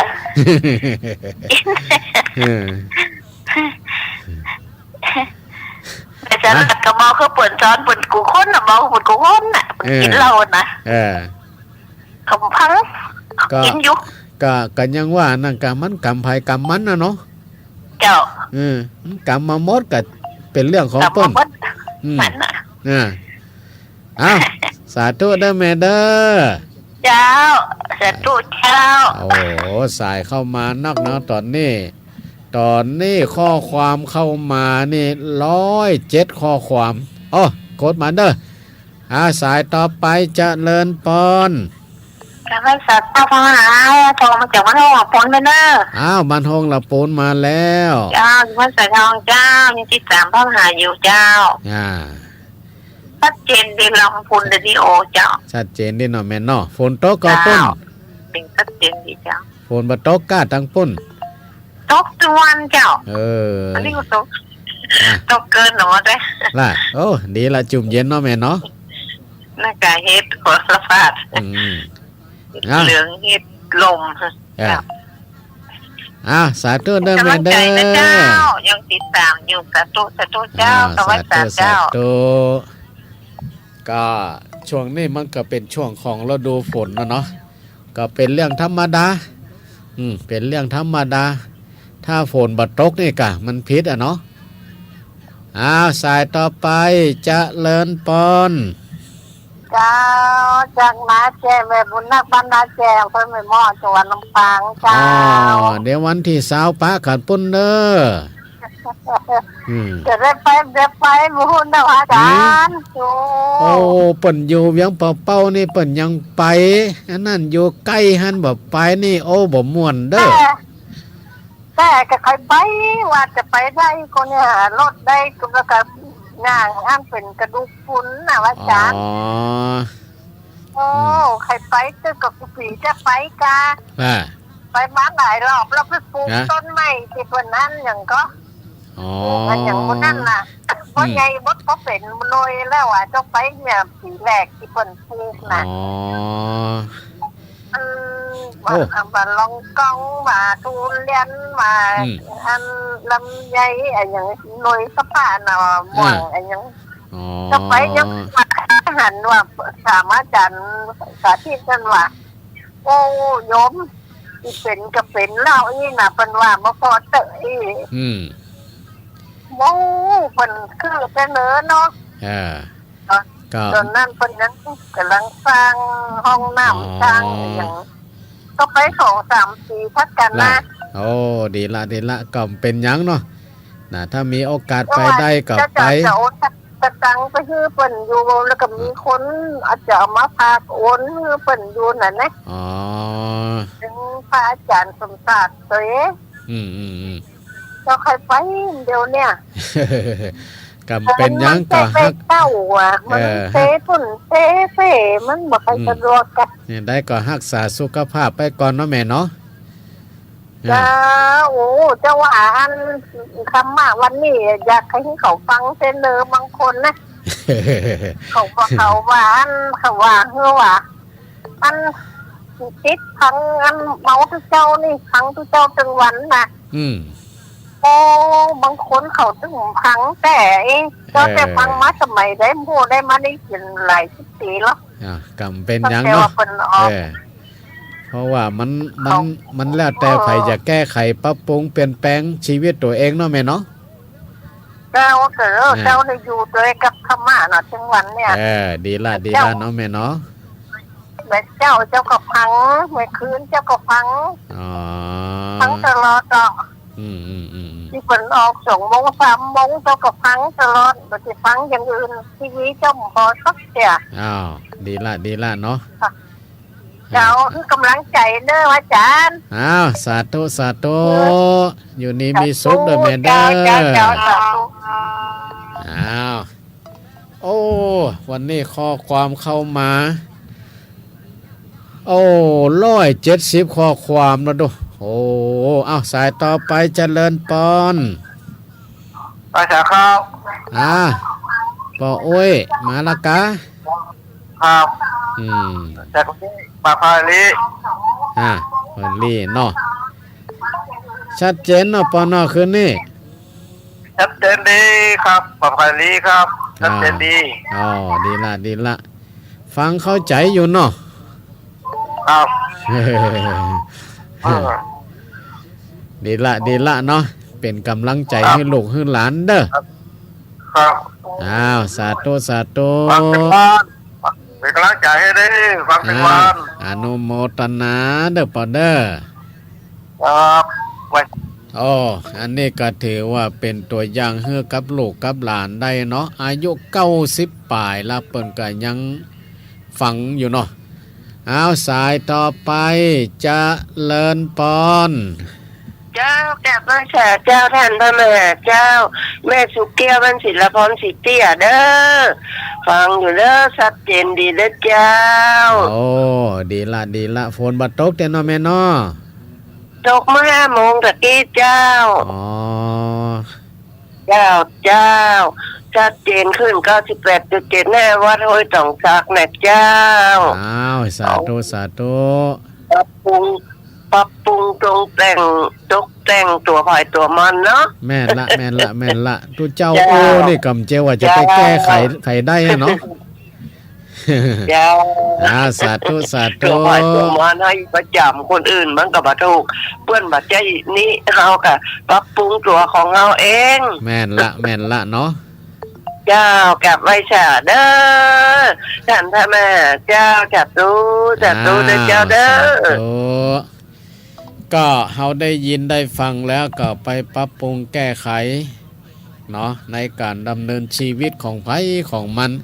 ดูเจ้าก็เพียงแต่เป็นผู้ชี้แนะต่ออันการปฏิบัติจริงๆนั่นก็อยู่ที่ตัวไผตัวมันเนาะสายต่อไปจะเลินปอนแกไปแสท่านมหาเจ้าวันนี้เปิ้นไปแอวฝางไปแอวได้เปิ้นนี่ว่าได้ไปเจ้าฝนตกเรื่อยๆนี่ล่ะเป็นยังเนาะในเฟซเนี่ยท่านก็ไปแอวฝางล่ะไปก้าวันนี้ไปป้าน้อยต้นปั่นแม่นก่อนแม่นละไปแอวหาป้าน้อยตัวเจ้าก็หันในเฟซเนี่ยยกแม่หันในเฟซเนี่ยแหละแม่นละหันชาติเอาลงหรอเจ้าเพิ่นสบายดีก่อนเจ้าก็สบายดีพ่องน่ะหน้าจืดหน้าใสละโอ้ปะทุเจ้าแล้วเปิ้นดีอกดีใจเจ้าก็หันจะหลายตนนี่เนาะท่านพระครูตู้ลงดอยเนาะท่านมาสมศักดิ์เนาะสิไปหาเจ้าสาธุเด้อแม่เด้อสาธุวันนี้ข้อความเข้ามา203ข้อความวันนี้นักเนาะวันนี้นักแต่ก็พยายามปรับปรุงแก้ไขเปลี่ยนแปลงพฤติกรรมของไฟของมันเนาะสายต่อไปจะเลินปอนเจ้ากับภาษาเจ้านันทมาจากที่ไหนแม่บ้านดินดำใจซ้อนเมืองปานเจ้าบ้านดินดำบ้านดินดำเมืองปานใจซ้อนเนาะแม่คำนวณเจ้าแม่คำนวณชัดเจนเนาะแม่เนาะคือนี่เนาะเจ้าชัดเจนดีตั้งแต่ได้ฟังธรรมะนี่เปลี่ยนใหม่หมดก็อ่อนต้องเปลี่ยนเนาะเจ้าเปลี่ยนอกเปลี่ยนใจเปลี่ยนหมดละดีละเนาะเจ้าง่ายง่ายอยู่เนาะง่ายกว่า อ้าวสาธุนะแม่นะ จ้า วันนี้แม่คำนวณแจกซ้อนเนาะก็ปรับปรุงเปลี่ยนแปลงแก้ไขพฤติกรรมการกระทำจะเป็นการคิดการการดำเนินชีวิตแม้แต่การด้านจิตใจเนาะก็ต้องมีการเปลี่ยนแปลงปรับปรุงแก้ไขเขาจะไปอยู่อย่างเดิมมันก็ได้เนาะต้องเปลี่ยนแปลงเอาสายต่อไปจะเลินปอนตอนนี้มาจากการเจ้าแม่จากที่ไหนจากบ้านวังมอเจ้าบ้านวังหม้อแม่อ้อยเจ้าแม่ฟังอยู่ตลอดนะแม่น้อตลอดเลยเจ้า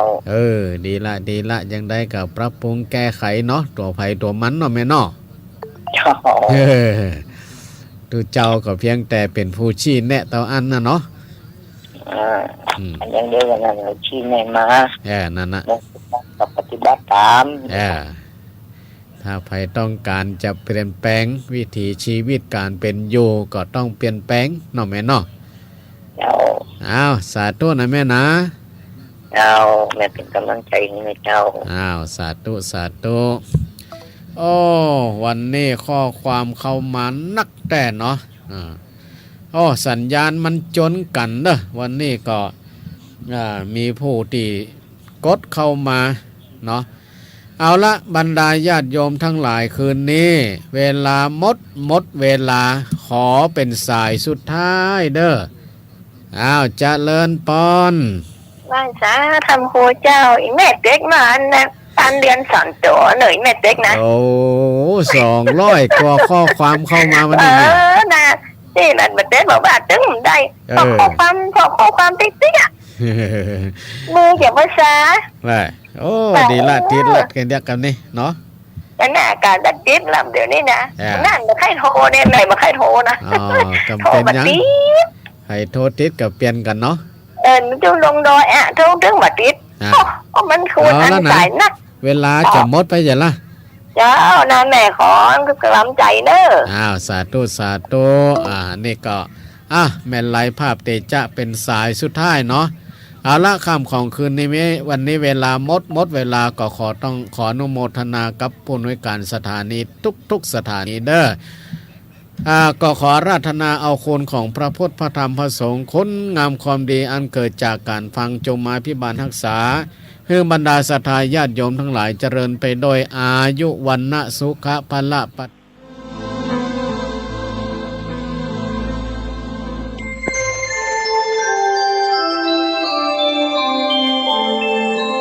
ขณะนี้